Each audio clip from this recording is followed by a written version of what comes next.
मनुष्य के बारे में यह कहा जाता है कि यदि वह गिरना चाहे तो असुरों से भी नीचे गिर सकता है, और यदि उठना चाहे तो देवताओं से भी ऊपर उठ सकता है। मनुष्य ही वह एकमात्र प्राणी है जो सृष्टि में परमात्मा तक की दूरी तय कर सकता है। यह मैं नहीं कह रहा, हमारे शास्त्र इस बात की पुष्टि करते हैं। आपका स्वागत है हमारे YouTube चैनल इंस्पायर्ड सिंक में।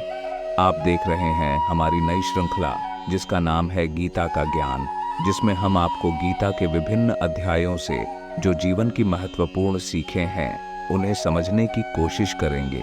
हम आपको उन अध्यायों के सार को बताने का प्रयास करेंगे ताकि आपके मन में इसे गहराई से समझने की जिज्ञासा जागृत हो। मैं स्वयं प्रतिदिन हमारे शास्त्रों का अध्ययन करता हूँ, विशेषकर श्रीमद् भगवत गीता का, जिसकी यथार्थ व्याख्या से मैंने बहुत कुछ सीखा है। इस श्रृंखला में जो कुछ भी हम चर्चा करेंगे वह सब मैंने इन्हीं अध्ययनों से समझा है और आप तक आसान भाषा में पहुंचाने की कोशिश कर रहा हूं। भगवान श्री कृष्ण द्वारा महाभारत के युद्ध भूमि में जब धनुर्धर अर्जुन युद्ध करने में हिचकिचा रहे थे, तब उन्होंने जो दिव्य ज्ञान अर्जुन को दिया वही श्रीमद् भगवत गीता कहलाती है। इस संसार में जो सबसे पूजनीय है वो भगवान श्री कृष्ण है। गीता में भगवान कहते हैं कि मेरा नाम ओम है, जो अक्षय ब्रह्म का प्रतीक है। भगवान ने अर्जुन को यह भी बताया कि सेवा ही वह कर्म है जो प्रभु की सच्ची आराधना है। इस गहन कर्म को और विस्तार से समझने के लिए आइए शुरू करते हैं। जब भगवान श्री कृष्ण ने श्रीमद् भगवत गीता में अर्जुन को ज्ञान दिया तो उन्होंने अर्जुन को केवल युद्ध के लिए ही योग्य नहीं बनाया, बल्कि उन्हें जीवन के संघर्षों का सामना करने के लिए भी सशक्त बनाया। धनुर्धर अर्जुन पहले से ही एक महान योद्धा थे, लेकिन गीता का ज्ञान उन्हें जीवन के संघर्षों को समझने और उनका सामना करने की दृष्टि देता है। यह ज्ञान केवल जीविका का साधन नहीं, बल्कि जीवन के गहन संग्रामों के लिए एक मार्गदर्शक है। इस संसार में जो प्रतिस्पर्धा और प्रतिशोध की प्रक्रियाएं चल रही हैं, वे आपस में बदला लेने के समान हैं। आज एक जीतेगा, कल दूसरा जीतेगा। इन प्रक्रियाओं में अंततः शांति नहीं मिलती। हालांकि ये जो पात्र हैं वे प्रतीकात्मक हैं। इन्हें समझने के लिए आपको यह जानना होगा कि यह सारा युद्ध कहाँ होता है। श्री कृष्ण खुद बताते हैं कि यह शरीर ही वह खेत है जिसमें अच्छे और बुरे के बीज बोए जाते हैं और पनपते रहते हैं। इस प्रकार ये आपके अंदर चल रही निरंतर लड़ाई को समझने का साधन है, जिसमें अच्छाई और बुराई, धर्म और पाप में संघर्ष होता है। इस संघर्ष में विजय पाने के लिए गीता आपको शिक्षा और मार्गदर्शन प्रदान करती है। लेकिन जब आपको सद्गुरु के सान्निध्य में जाने का अवसर मिलता है तो आप साधना सही ढंग से करने लगते हैं। जो पाप होते हैं उन्हें त्यागने लगते हैं और अपने ही क्षेत्र, जो कि आपका शरीर है, उसे धर्म क्षेत्र में परिवर्तित कर देते हैं। लेकिन यदि आप विकारों के साथ, क्रोध, लोभ, मोह के साथ चलते हैं तो आप अपने ही शरीर को कुरुक्षेत्र बना लेते हैं। गुरु का मतलब है कि करो। ये एक आदेश देने वाला शब्द है कि करो। जो हमारा चंचल मन है वह हर समय कुछ न कुछ कर रहा होता है। अगर यदि आप कुछ नहीं कर रहे होते हैं तब भी स्वप्न देख रहे होते हैं, लगातार किसी न किसी क्रिया में व्यस्त रहते हैं।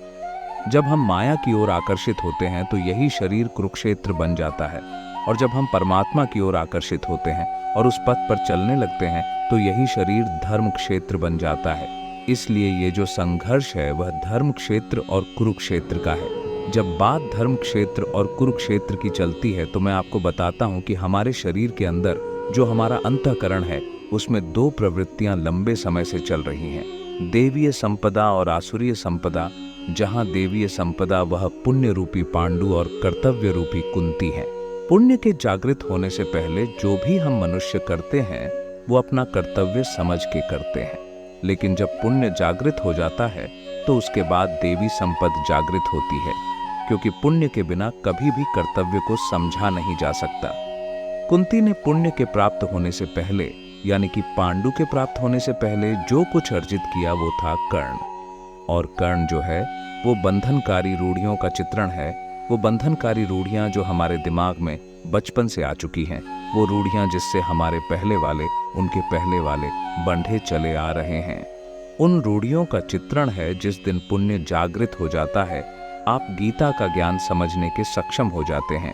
तब देवी संपद जागृत होती है, तब धर्म रूपी युधिष्ठिर, अनुराग रूपी अर्जुन, भाव रूपी भीम आपके अंतःकरण में आ जाते हैं, नियम रूपी नकुल आ जाते हैं, सत्संग रूपी सहदेव आ जाते हैं, सात्विकता रूपी सातिकी आ जाते हैं, कर्तव्य के द्वारा भाव पर विजय, कुंती भोज, ये जो मुखीत मानसिक प्रवृत्तियां हैं, ये पैदा होने लगती हैं, जिनकी गणना 7 अक्षोहिणी की गई है।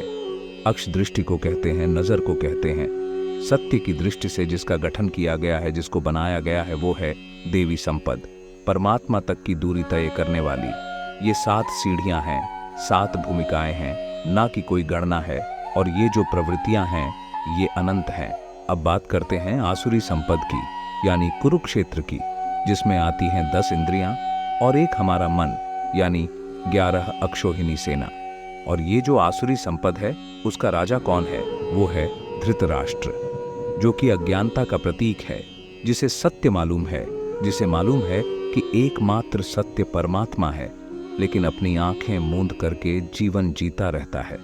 उसकी जो सहचारणी है वो गांधारी है, जो इंद्रियों के आधार पर प्रवृत्तियां हैं, और इनके साथ है इनकी संतानों का समूह। इनके साथ कुछ और लोग भी हैं जो प्रतीकात्मक हैं।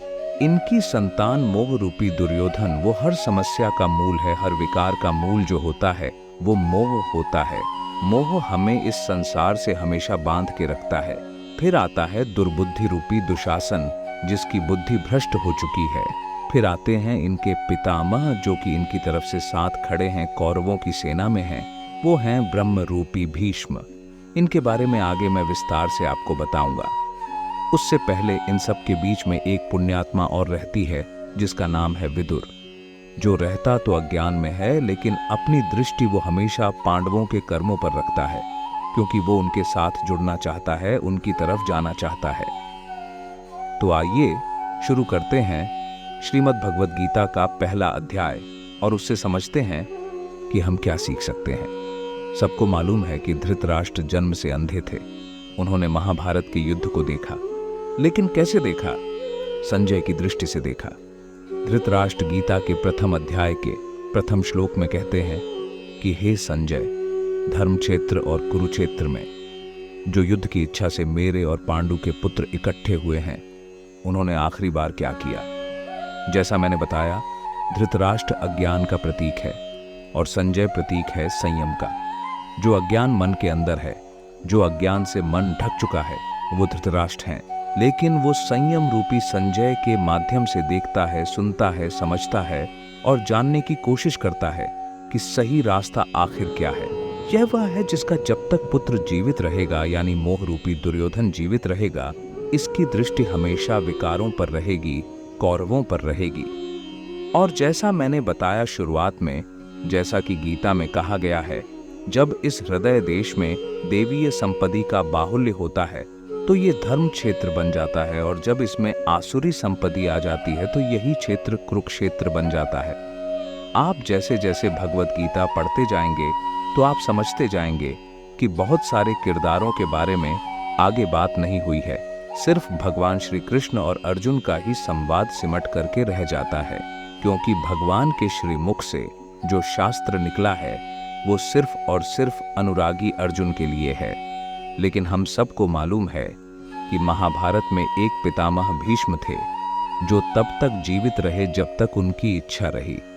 प्रथम अध्याय के श्लोक 11 में दुर्योधन अपने गुरु द्रोणाचार्य से कह रहा है कि सभी मोर्चों पर अपनी अपनी जगह स्थित रहते हुए सभी लोग भीष्म की ही रक्षा कीजिए।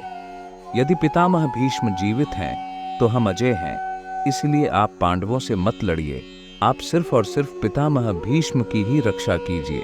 अब आप सोचिए कि कैसे योद्धा हैं भीष्म, जो स्वयं अपनी रक्षा नहीं कर पा रहे, कौरवों को उनकी रक्षा करनी पड़ रही है।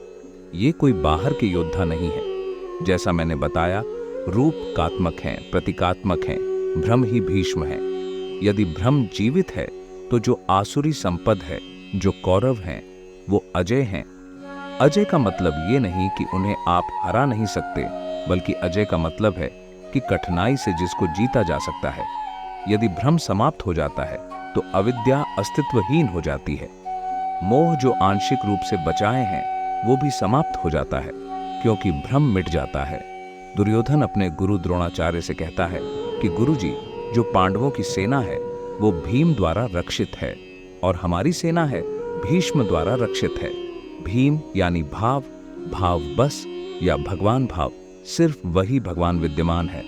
जब तक भाव है आप उस शक्ति के साथ आगे बढ़ते हैं और परमात्मा का दर्शन कर लेते हैं। जब तक भ्रम है यानी भीष्म जीवित है, तब तक आपके आसपास वो आसुरी संपद आपको घेरे रखती है, आपको इस भ्रम में रखती है कि असली आनंद तो संसारिक सुखों में है, असली आनंद तो संसार की इसी माया में है। वो आपको परमात्मा की तरफ जाने नहीं देती। इसलिए जो कौरवों का इस वक्त राजा बना हुआ है, जो मोहरूपी दुर्योधन है, वो अपने गुरुजी से कह रहा है, द्रोणाचार्य जी, आपको रक्षा करनी है तो सिर्फ पितामह भीष्म की कीजिए। गुरु द्रोणाचार्य तो पहले उन्हें भी समझ लीजिए। द्वैत का जो आचरण होता है वही द्रोणाचार्य हैं। द्वैत यानी कि हम अलग हैं, परमात्मा अलग हैं, ये जो भान होता है वही द्रोणाचार्य हैं। और द्वैत जो आसक्ति का जन्मदाता है, आसक्ति यानी कि अश्वत्थामा। इस दुनिया में कहीं भी आपकी आसक्ति, कहीं भी आपका लगाव है तो अश्वत्थामा जीवित है। इसलिए कहा गया है कि अश्वत्थामा की मृत्यु नहीं होगी। आचार्य द्रोण के बारे में कहा गया है कि शस्त्र अगर उनके हाथ में रहता तो उनकी कभी मृत्यु नहीं हो सकती थी, वो अजय थे। इसलिए भगवान श्री कृष्ण ने कहा कि कौरवों के पक्ष में एक हाथी है जिसका नाम अश्वत्थामा है, तो भीम उस हाथी को मार दे और ये ऐलान कर दे कि अश्वत्थामा मारा गया। तो इस अप्रिय समाचार को सुन करके आचार्य द्रोण शिथिल हो जाएंगे। और ये ही हुआ। भीम ने अश्वत्थामा नाम के हाथी को मारा और प्रचार हुआ कि अश्वत्थामा मारा गया।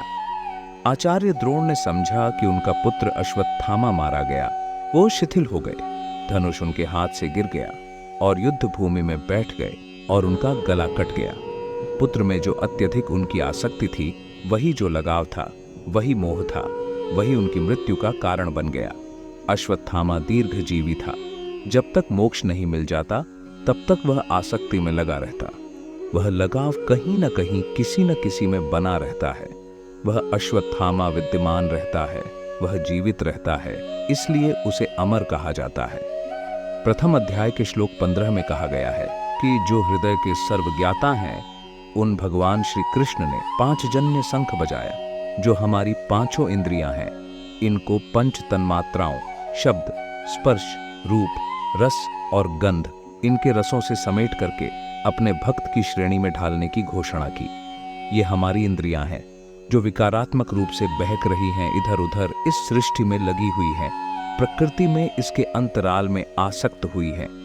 उनको अपने भक्त की श्रेणी में लाना, ये भगवान श्री कृष्ण का शंख उद्घोष करता है। भगवान श्री कृष्ण सद्गुरु हैं, योगेश्वर हैं।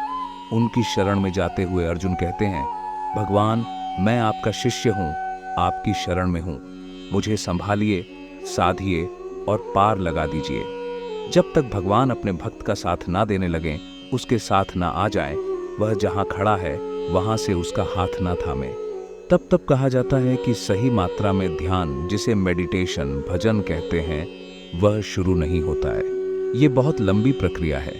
इसे समझने के लिए आपका स्वागत है इस गीता ज्ञान में, जहां हम बहुत विस्तृत रूप से बात कर रहे हैं। अब आगे बढ़ते हैं और बात करते हैं शिखंडी की। इसे शिखंडनी भी कहा गया है। कहा गया है कि शिखंडी ने ही भीष्म पितामह का वध किया, वो तीर चलाया। अब इस प्रतीक को भी समझते हैं कि शिखंडी है क्या।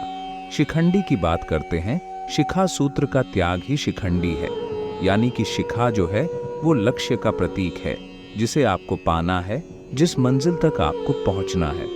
और सूत्र जो है वो संस्कारों का प्रतीक है। जब तक ईश्वर को पाना शेष है, परमात्मा को पाना शेष है, तब तक वो जो संस्कार हैं वो आपके पीछे लगे रहेंगे। तब तक त्याग नहीं हो पाएगा, संन्यास नहीं हो पाएगा।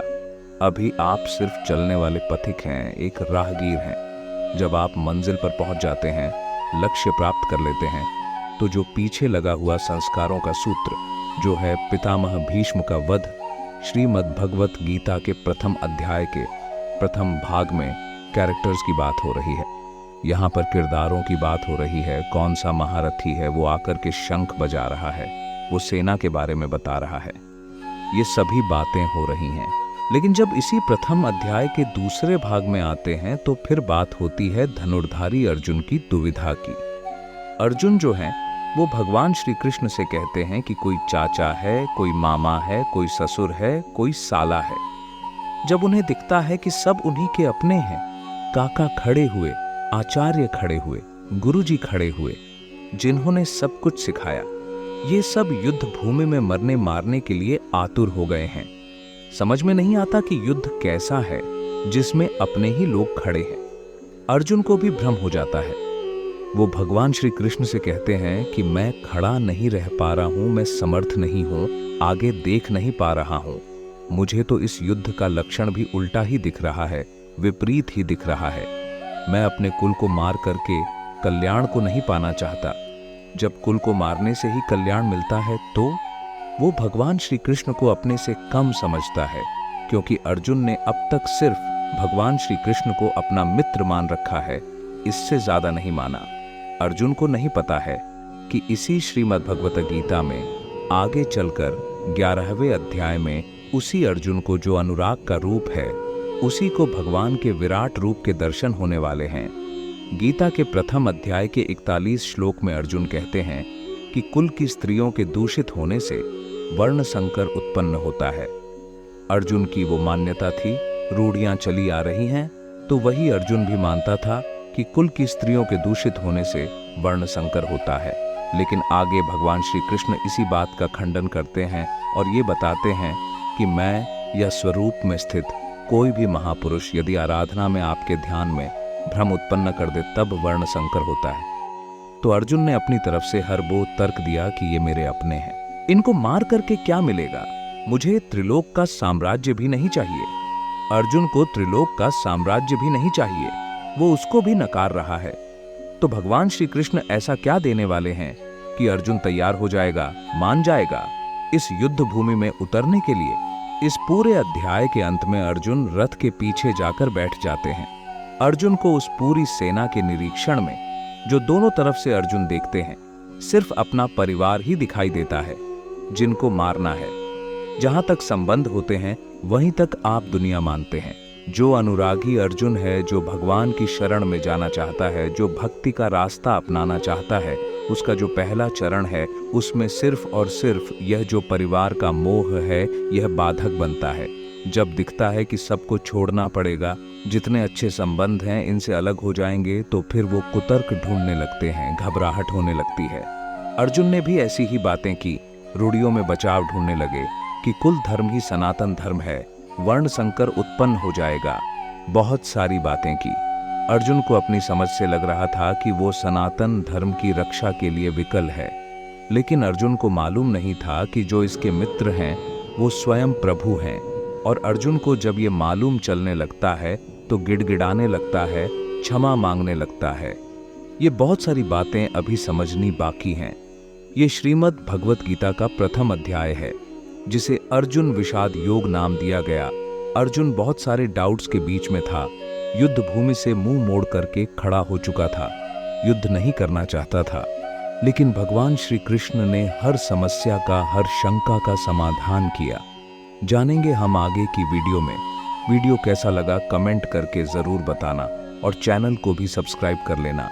जल्द हाजिर होते हैं दूसरे अध्याय के साथ।